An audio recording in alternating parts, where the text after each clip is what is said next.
വളരെ വില കുറഞ്ഞ നിലവാരമില്ലാത്ത വിവാദത്തിനാണ് CPM നേതൃത്വം കൊടുക്കുന്നത്.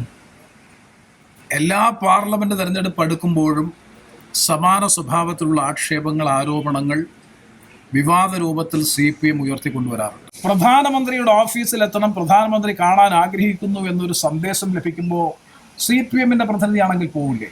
അദ്ദേഹത്തെ കാണാൻ ചെല്ലുമ്പോൾ അദ്ദേഹം ഞങ്ങളെയും കൂട്ടി നേരെ ക്യാൻറ്റീനിലേക്ക് പോകുന്നു.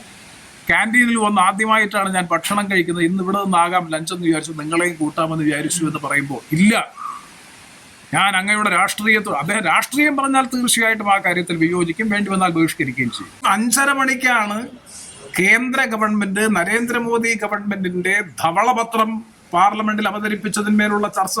2:30 മണിക്ക് ലഞ്ച് കഴിഞ്ഞതിന് ശേഷം 5:30 മണിയോടുകൂടി 3 മണിക്കൂർ കഴിയുമ്പോൾ പാർലമെന്റിൽ 20 മിനിറ്റ് നരേന്ദ്രമോദി ഗവൺമെന്റിനെ നഖശികാന്തം വിമർശിച്ചുകൊണ്ടും UPA ഗവൺമെന്റിന്റെ പെർഫോമൻസിനെ പ്രകീർത്തിച്ചുകൊണ്ടും സംസാരിച്ചു. മുന്നണിയുടെ അടിസ്ഥാനത്തിലും രാഷ്ട്രീയത്തിന്റെ അടിസ്ഥാനത്തിലാണെന്ന് എനിക്ക് തോന്നുന്നില്ല. കാരണം ആ പങ്കെടുത്ത 8 പേരെ ഞാൻ പരിശോധിച്ചപ്പോൾ ഒരാള് തമിഴ്നാട്ടിൽ നിന്നുള്ള കേന്ദ്രമന്ത്രി, അത് കഴിഞ്ഞാൽ ബാക്കി ഞാൻ മിക്കവാറും പാർലമെന്റിൽ നന്നായി പെർഫോം ചെയ്യുന്നവരാണ്. BJPയുടെയും RSSന്റെയും പ്രതിനിധികൾ പിണറായി വിജയനോടൊപ്പം ഈ പറയുന്ന സൗഹൃദ വിരുന്നുകളിൽ പങ്കെടുത്തിട്ടില്ലേ? മുഖ്യമന്ത്രി പിണറായി വിജയൻ അദ്ദേഹം ജ്യോതിബാസുവിന്റെ അനുസ്മരണവുമായി ബന്ധപ്പെട്ട സ്മാരകത്തിന്റെ ഉദ്ഘാടനത്തിന്റെ ചടങ്ങ് പോലും ബഹിഷ്കരിച്ചുകൊണ്ട് കൊച്ചിയിൽ വന്ന് പ്രധാനമന്ത്രിയെ സ്വീകരിച്ച പാർട്ടിയുടെ നേതാക്കന്മാരാണത് സൂചിപ്പിക്കുന്നത്.